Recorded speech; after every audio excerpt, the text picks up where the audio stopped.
Human health पे। Human health की बात करें अगर, तो हम लोग एनवायरमेंटल साइंस डिवीजन में बैठ के बात कर रहे हैं। और एनवायरनमेंट में हम सभी जानते हैं कि एयर, वाटर, सॉयल, तीनों को जो है काउंट किया जाता है। इन तीनों में सबसे ज़्यादा जो है जो डेंजरस है वो होता है एयर क्वालिटी। क्यों? इसलिए कि अगर अब हम लोग ह्यूमन हेल्थ की बात कर रहे हैं, हम लोग के अंदर जो भी टॉक्सिक स्पीशीज़ है वो कैसे आ सकते हैं? वो आ सकते हैं इंजेक्शन, यानी कि अगर जो भी हम लोग खा रहे हैं या पी रहे हैं। खाने पीने की जब बात करते हैं तो आप कितना खाते हैं? दिन में 2 बार, 3 बार, 4 बार, 5 बार, 8 बार, इससे ज़्यादा तो नहीं खाते होंगे। पानी पीने की बात करें, 5 से 10 बार, 12 बार पानी पीते हैं आप, यानी कि लिमिटेड इनटेक है। एक स्किन कॉन्टेक्ट से आ सकता है। स्किन कॉन्टेक्ट यानी कि अगर कोई बहुत गंदा पानी है, जैसे होली में रंग वगैरह से, उससे कुछ कुछ चीज़ें स्किन के अंदर जा सकती हैं। बहुत डर्टी एयर है वहाँ से स्किन में आ सकती है, लेकिन ये बहुत कॉमन चीज़ नहीं है, वो कभी कभी हो सकता है। और तीसरा होता है रेस्पिरेशन। रेस्पिरेशन यानी कि सांस लेना। कभी आपने पता नहीं काउंट किया है कि नहीं, अगर आप काउंट करेंगे तो आप पाएंगे कि आप 12 से 20 बार सांस लेते हैं 1 मिनट के अंदर। जो अगर ट्रांसलेट करें तो 17,000 से 28,000 बार हो जाता है एक दिन में। अगर हम लोग जो है जो जिस फ्लो रेट अगर देखें, जो एयर अंदर जा रही है बाहर आ रही है, तो वो होता है टिपिकली 5 से 8 लीटर पर मिनट। इसको अगर हम लोग मीटर क्यूब पर आवर में कन्वर्ट करते हैं तो ये आता है लगभग 0.3 to 0.5 मीटर क्यूब पर आवर। अब मान लीजिए कि हवा में जो एरोसॉल है उनकी कॉन्सेंट्रेशन है 100 माइक्रोग्राम पर मीटर क्यूब। दिल्ली में तो उससे बहुत ज़्यादा रहती है अक्सर, लेकिन अभी ये मान लेते हैं कि 100 माइक्रोग्राम पर मीटर क्यूब है। तो वो पूरे दिन में अगर आप कैलकुलेट कीजिए तो 1 मिलीग्राम जो है पर्टिकुलेट मैटर आपके लंग्स को वो दे रहा है। अब चलिए दे रहा है तो कैसे इफेक्ट कैसे करता है, ये देखिए, ये एक अच्छा फिगर है। ये हिस्सा देखिए आप, और यहाँ लिखा है DP less than 10 micron. PM10 का मतलब सबको याद है अभी। तो हम ये एरोसॉल तो किसी भी साइज़ के हो सकते हैं, नैनोमीटर से, और बहुत बड़े बड़े मतलब 100 माइक्रोन तक के साइज़ के हो सकते हैं।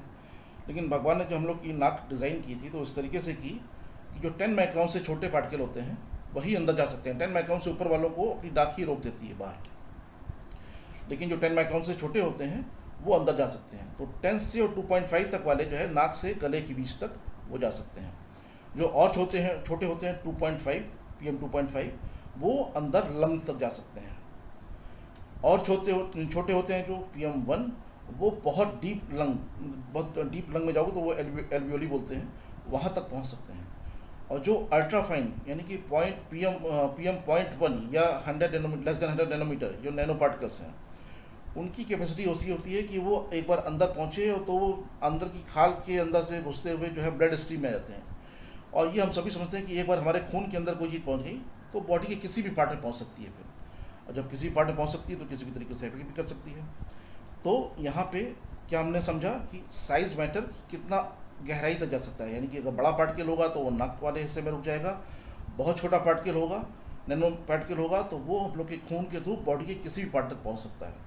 और इसके अलावा कंपोजिशन मैटर, चलो ये पहुँच तो गया, लेकिन पहुँच के वो क्या करेगा? या तो वो फिजिकली इफेक्ट करेगा या केमिकली, या दोनों तरीके से इफेक्ट कर सकता है। फिजिकली का मतलब क्या हुआ कि जाके बैठ गया, जो आपकी जो वीन्स हैं वहाँ पे उसको ब्लॉक कर रहा है, तो जो फ्लो था जो खून का हमारा, वो इंटरप्ट हो रहा है अभी पार्टिकल की वजह से, तो वो हो गया फिजिकल इंटरप्शन। केमिकली वो वहाँ बैठा तो है ही, और साथ साथ जो आसपास के सेल हैं उनको भी अलग अलग तरीके से इफेक्ट कर रहा है, तो वो दोनों तरीके से इफेक्ट कर सकता है। तो इस यहाँ पे हम लोग समझ रहे हैं डेंजरस दोनों ही हैं, लेकिन जो फिजिकली केमिकली दोनों तरीके से इफेक्ट करता है वो ज़्यादा डेंजरस हो गया।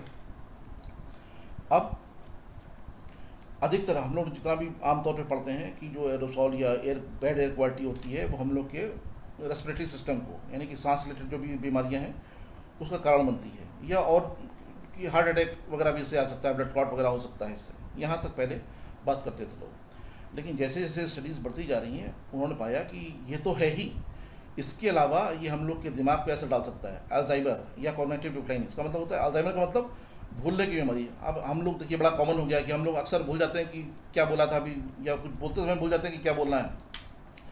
कॉग्निटिव डिक्लाइन का मतलब तेज़ी से डिसीजन लेने की क्षमता वो कम हो रही है।